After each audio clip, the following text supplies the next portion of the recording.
में आज हम एक कदम और आगे बढ़ते हैं। सिमी एंशिएंट इंडिया पढ़ रहे हैं मार्टन कल्चर में।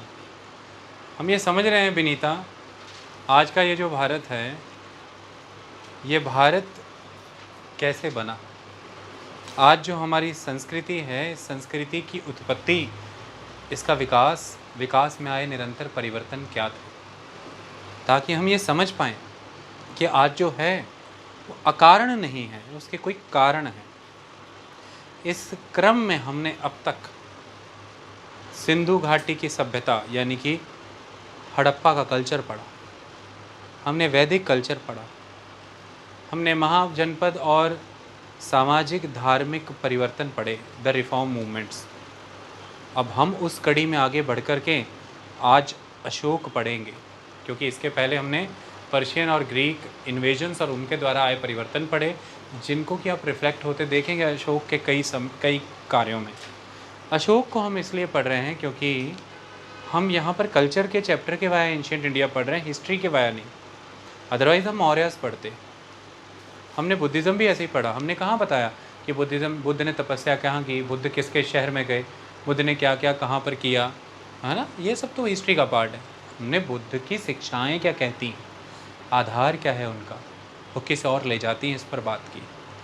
आज हम इसी मैनर में अशोक पढ़ेंगे। यहाँ पर लिखा हुआ है, Ashok the great representing the acme of Indian culture, अर्थात representing the pinnacle, representing the climax, representing the peak of Indian culture. Ashok का समय अभी तक हो रहे हड़प्पन कल्चर से अब तक की जो गतिविधियां आरंभ हुई थी, चाहे वो आर्किटेक्चर हो, चाहे वो स्कल्पचर था, चाहे वो सभी पंथों में विचारों में आपसी समरसता की बात हो, चाहे वो टॉलरेंस की बात हो, पीसफुल को एग्जिस्टेंस की बात हो, चाहे वो राजनीतिक रूप में राज्य के निर्माण, अस्तित्व में आना और फिर निर्माण की बात हो, चाहे धीरे धीरे सेना से, पुलिस स्टेट से बदल के वेलफेयर स्टेट में बदलने की बात हो, समस्त क्षेत्रों को आप पढ़ लेना। अशोक का कार्यकाल इन सभी की पराकाष्ठा होगा। तो अशोक एक पड़ाव बनेगा इतिहास में, पराकाष्ठा को छुएंगे हम। इसके बाद फिर गिरावट आएगी, हम एक बार फिर से पराकाष्ठा को छुएंगे गुप्त काल में। गिरावट फिर से आएगी, लेकिन हम फिर से पराकाष्ठा को छुएंगे दक्षिण के राज्यों में। गिरावट फिर आएगी, हम फिर पराकाष्ठा छुएंगे अकबर के काल में।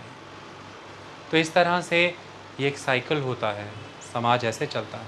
जैसे दिन भर के हमारे मूड होते हैं, जैसे किसी देश की एक अर्थव्यवस्था होती है, इसी तरह से एक राष्ट्र का, एक समाज का भी एक साइकिल होता है। यही सत्य है। तो इसलिए हम अशोक को पढ़ रहे हैं। हम पढ़े तो मौर्य काल को ही रहे हैं। ये पीक कैसे था, इस कंसेप्ट को अब हम समझेंगे। आरंभ में ये बताया गया है कि अशोक उस समय के सभी शासकों में सबसे विलक्षण इस कारण से थे, सबसे भिन्न इस कारण से थे कि जिस समय में शासक की शक्ति का आधार सेना थी, मिलिट्री माइट उस समय पावर का एक सिंबल थी, उस समय में एक व्यक्ति राज्य की घोषित नीति के रूप में युद्ध की बजाय धम्म विजय को, यानी कि सांस्कृतिक विजय को तरजीह देता है। यह बड़ी चीज़ है। तो ऐसे में वह राज्य इसलिए भिन्न माना गया, वह शासक इसलिए भिन्न था क्योंकि उनकी नीति के ये मूल 3 गुण थे। वो था universal peace, non violence and religious harmony. मुझे बता दें कि क्या आज इंडियन स्टेट के ये 3 कैरेक्टर नहीं हैं? क्या यदि हम यह कहते हैं कि भारतीय संविधान में बहुत से ऐसे गुण हैं जो भारतीय संस्कृति से ही आते हैं, भारतीय समाज के ही द्वारा वो संविधान बनाया गया है ना, तो भारतीय समाज में अभिव्यक्ति भारतीय संस्कृति की ही होगी, तो भारतीय संविधान में फिर वही ना दिखेगा पलक।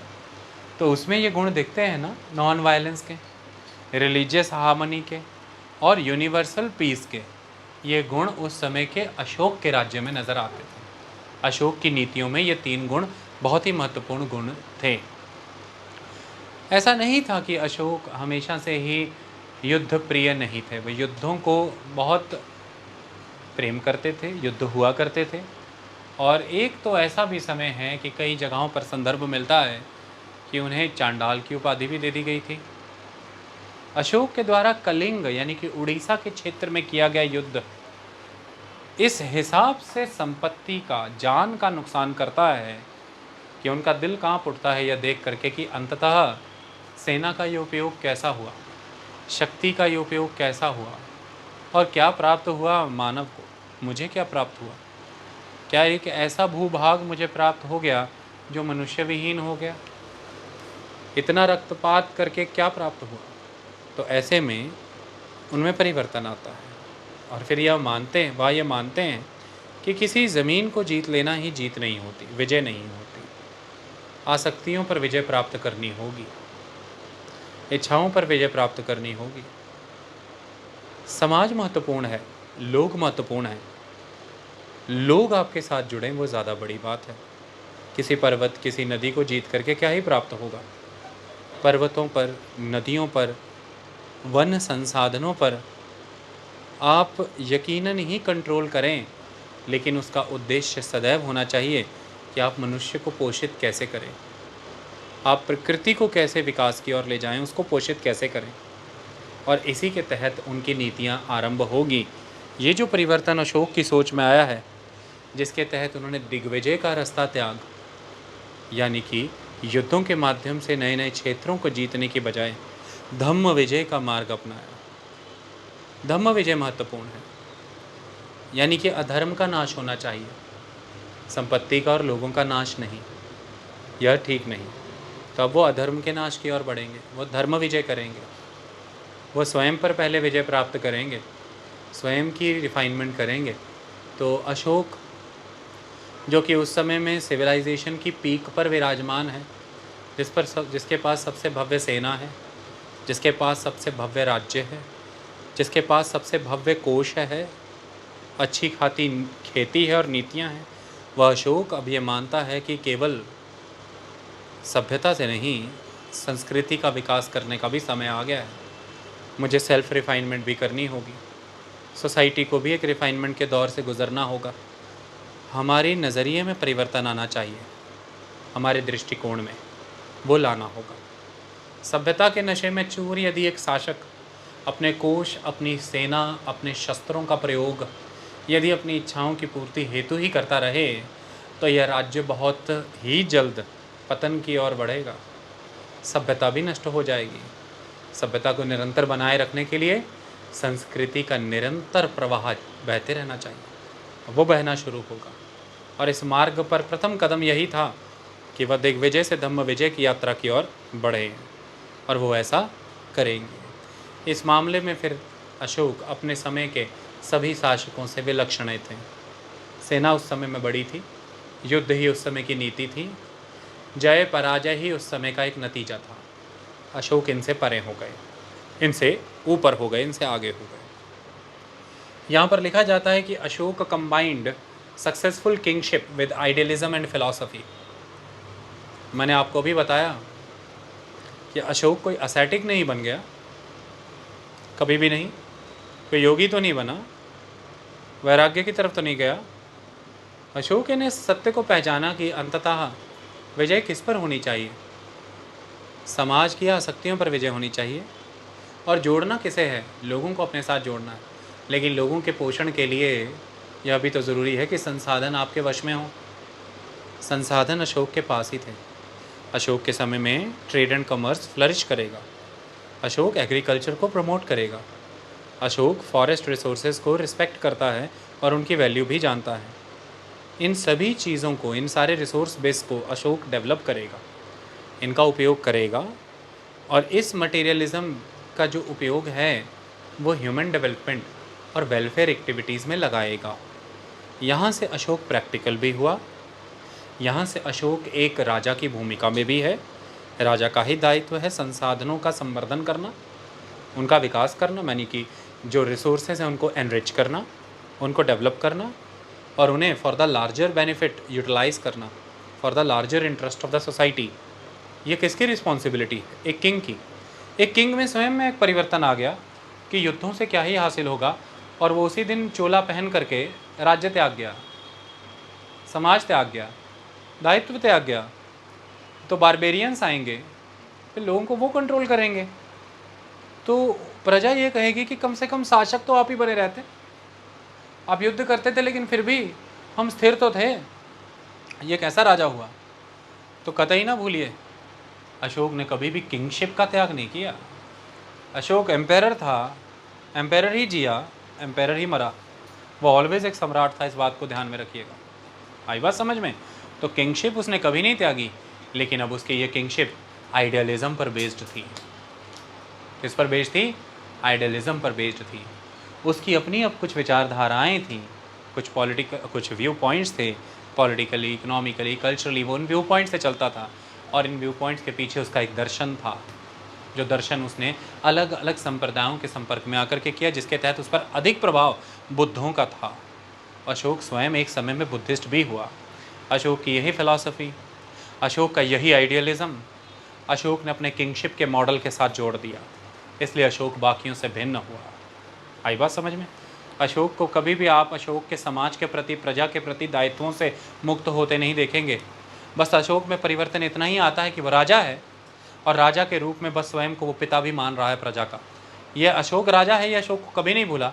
अशोक ने अपना आइडियलिज्म और फिलॉसफी इसमें जोड़ दी कि राजा के रूप में वो प्रजा का पिता है, प्रजा उसकी संतान है। बस इतना चेंज। ऐसा नहीं है कि गद्दी त्याग के चला गया। मैं बता दूं आपको कि सिविलाइजेशन उसने कभी नहीं त्यागी है। बात सिर्फ इतनी है कि वो कल्चरल रिफाइनमेंट की बात कर रहा है, वो अपनी रिस्पॉन्सिबिलिटी की बात कर रहा है। तो अशोक का कंसेप्ट ऑफ धम्म इसी कारण से सोशल रिस्पॉन्सिबिलिटी पर बेस्ड है। अशोक का धम्म की फिलॉसफी सोशल रिस्पॉन्सिबिलिटी पर, सामाजिक दायित्वों पर आधारित है, और यही कारण है कि अशोक इसके तहत अब वेलफेयर के कार्य करेगा। आई बात समझ में? तो अशोक लोगों में पहले के मुकाबले और ज़्यादा आया, वनों में नहीं चला गया, पर्वतों पर नहीं चला गया। अशोक राज्य के कार्यों में और ज़्यादा दिलचस्पी लेने लगा। अशोक ने राज्य के कार्यों को और ज़्यादा सरोकारी बना दिया जनता के लिए। उसने एडमिनिस्ट्रेशन का और विस्तार किया, उसने स्टेट की वर्किंग को और कॉम्प्रिहेंसिव किया, और नए नए तरह के अफसर भी यहाँ पर उसने स्थापित कराए, अपॉइंट किए, जो उसकी इन नीतियों का आगे प्रचार प्रसार कर सके। तो अशोक का कार्य भी विस्तार में गया, अशोक का प्रशासन भी विस्तार में गया, राज्य भी विस्तार की ओर गया, तो सभी नीतियाँ भी और विस्तार की ओर गई हैं। ना कि वो यहाँ से सिक्लूजन में चला गया या उसने खुद को राज्य से आइसोलेट कर दिया। ऐसा बिल्कुल नहीं था। किंगशिप ऑलवेज थी, दैट वाज द सिस्टम। बस अशोक की नीति बदली है, किंग तो वो किंग ही था। तो कई लोग इस गलतफहमी में आ जाते हैं, इसको करेक्ट कर लीजिएगा। ओके, तो यहाँ पर ये हुआ है कि अशोक का combined successful kingship, the word is very important, successful kingship. वो कोई फेल्ड शासक नहीं था, successful kingship with idealism and philosophy. बस ये दो चीज़ें आ गई उसमें, ये बड़ी चीज़ है। उसके लिए उसको झकझोड़ा है उस युद्ध ने, कलिंग के युद्ध ने। देखिए, कोई भी एक चीज़ चाहिए जो आपको झकझोड़ दे। आप जो कर रहे हैं उसका उद्देश्य क्या है? जिस स्तर का व्यक्ति है उसको समझाने के लिए उतनी बड़ी चीज़ चाहिए झकझोड़ने के लिए। किसी को हिलाने मात्र से चेतना आ जाती है, लेकिन किसी को नहीं आती, क्योंकि वो आदमी जल्दी नींद में जाता ही नहीं, तो उसको हिला के चेतना कैसे देंगे? तो उसको स्टिर करने के लिए कोई ज़्यादा बड़े तरह के इवेंट चाहिए। अशोक का स्टिर उस लेवल पर हुआ, कलिंग का युद्ध हुआ, उसमें परिवर्तन आ गया। Okay, that was the system. He adopted the policy of Dhamma Vijay, मैंने आपको अभी बताया, जिसके तहत उसने टेरिटोरियल कॉन्केस्ट को छोड़ दिया, टेरिटोरियल एक्सपेंशन की नीति को छोड़ा उसने, कि सब्जुगेशन की तरफ नहीं जाना है, हमें इस तरह से आगे बढ़ना नहीं है। इसके बजाय हमें क्या जीतना है? लोग जीतने हैं, आसक्तियों पर विजय प्राप्त करनी है, धम्म विजय होनी है। और जैसा सिमरन ने आपको बताया, उस समय में महत्वपूर्ण भाषा प्राकृत थी। भाषा प्राकृत फेमस थी, इट वॉज अ लिंग्वा फ्रैंका, जनमानस के द्वारा बोले जाने वाली भाषा। और प्राकृत भाषा ही में ये शब्द धम्म है, जो कि संस्कृत का धर्म है। Okay, it was a dhamma vijay, Ashoka's धम्म।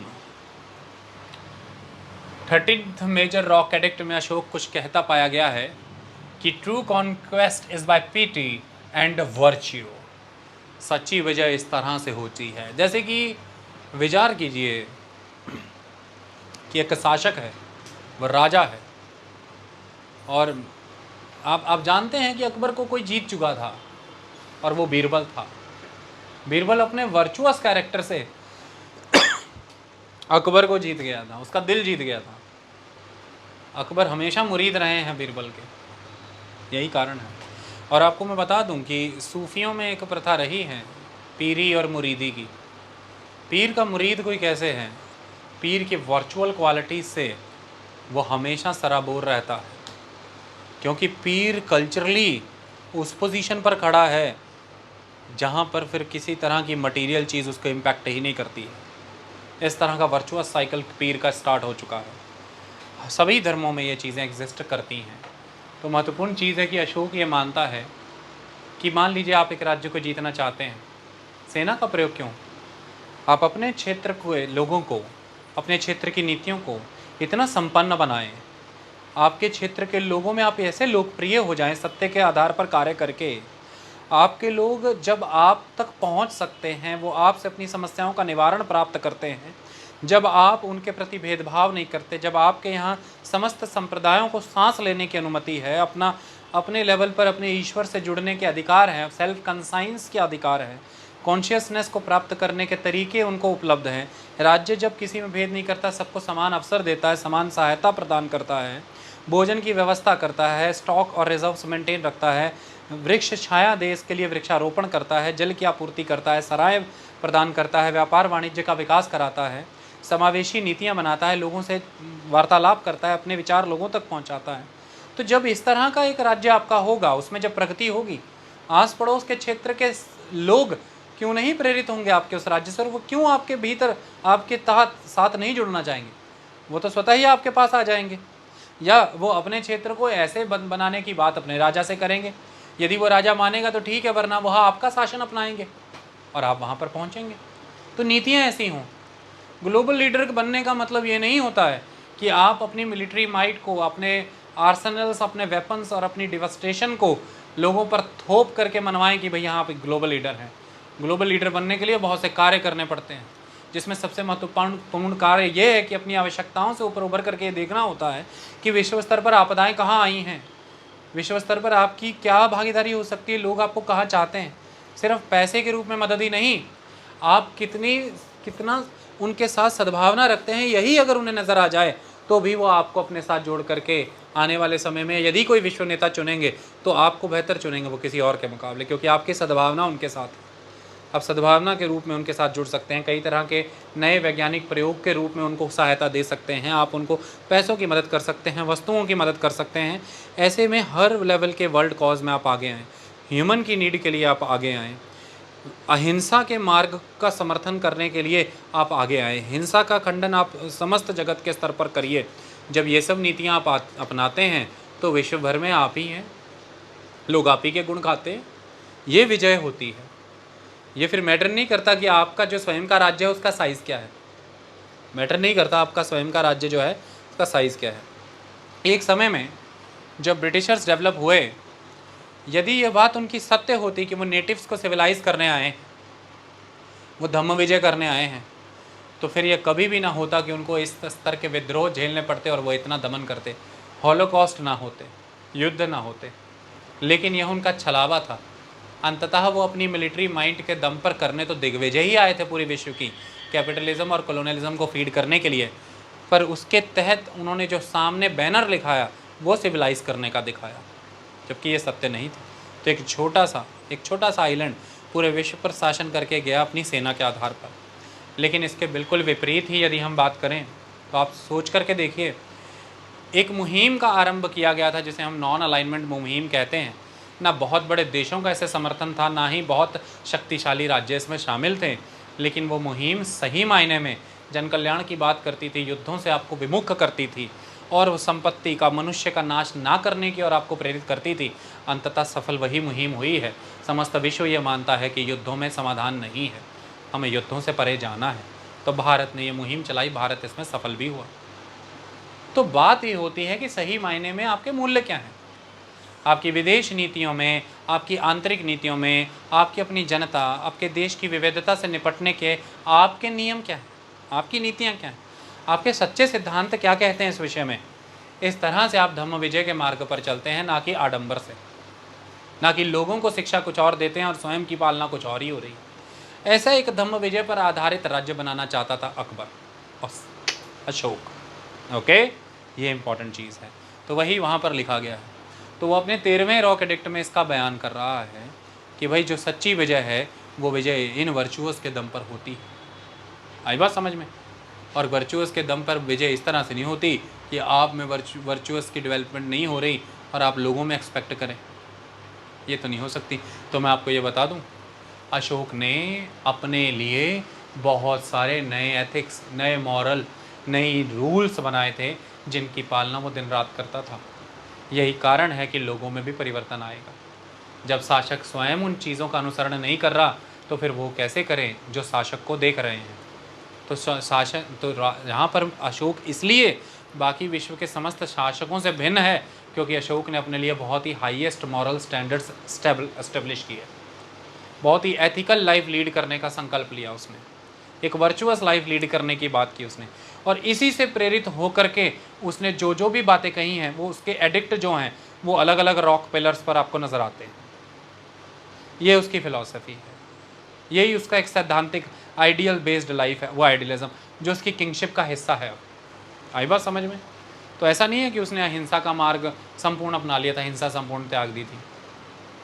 वह बहुत से वन क्षेत्रों में रहने वाले कबीलाई लोगों को और जनजातीय क्षेत्रों को बहुत बार चेतावनी देते भी पाया गया है कि यदि आपके द्वारा इस तरह की काट मार और हिंसा जारी रही और आपने यदि राज्य की नीतियों की पालना ना की तो फिर आपसे निपटना भी आता है, क्योंकि मैं एक राजा भी हूँ, मैं एक शासक भी हूँ और शासक के रूप में मेरा दायित्व है कि मैं अपनी समस्त प्रजा के पोषण हेतु यूटिलिटेरियनिज्म के सिद्धांत की पालना करते हुए यदि 90 लोगों के विकास के लिए 10 लोगों को अपनी संपत्ति, अपना क्षेत्र अर्पित करना भी पड़े तो मैं करवाऊँ, इतना सक्षम मैं हूँ।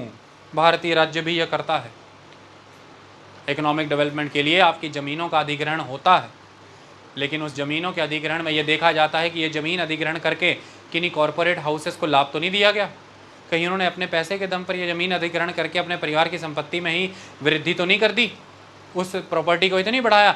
तो यूटिलिटेरियनिज्म के सिद्धांत पर उसको आंका जाता है कि बात सिर्फ इतनी नहीं है कि आपने लोगों का पुनर्स्थापना कर दिया, आप लोगों को रीसेटलमेंट कर दिया, रिहेबिलिटेट कर दिया, कॉम्पनसेशन दे दिया, उन लोगों को आपने जॉब दे दी, प्रोवाइड कर दी और 85% लोगों की सहमति ही थी फिर ही आपने ज़मीन अधिग्रहण किया। बात इतनी नहीं है, ज़मीन का उपयोग क्या हो रहा है देखेंगे, क्योंकि यूटिलिटेरियनिज्म फॉलो होना चाहिए, वरना आप तो अपनी संपत्ति के धन बल के आधार पर देश ही खरीद लें। तो दैट इज़ इम्पॉर्टेंट। आई बात समझ में? तो यहाँ तक जुडिशरी और गवर्नमेंट को देखना होता है कि निर्माण में होना क्या है, कार्य किस कार्य के लिए ज़मीन अधिग्रहण हो रही है। तो कई बार आपको सोचेंगे देश को क्या पड़ी है, किसी भी कार्य के लिए कर रहे हैं तो कर रहे हैं भाई, कर रहे हैं तो कर रहे हैं, देखना पड़ता है। लैंड यूज सर्टिफिकेट जब चेंज कराना है तो इशू होता है किन्हीं ग्राउंड्स के आधार पर, तो ये महत्वपूर्ण है। तो इसलिए राज्य वहाँ पर अशोक जो मौर्य साम्राज्य है, the state of Ashok is very strong also. अब ये नहीं कह सकते कि वो अहिंसा की पालना कर रहा है, उसने अहिंसा को सपोर्ट किया है। यहाँ पे मैंने कहीं लिखा हुआ है, देखिए अहिंसा, वो अहिंसा का पाठ पढ़ा रहा है, लेकिन ये मत भूलिए वो शस्त्र की कला से भूल गया, ये मत भूलिए कि उसे अस्त्र शस्त्र चलाने भूल गए, ये मत भूलिए कि उसने आर्मी डिसबैंड कर दी ना, आर्मी पूरी थी और उस समय की विश्व की one of the top army थी, संख्या में भी पराक्रम में भी आर्मी पूरी थी। तो कई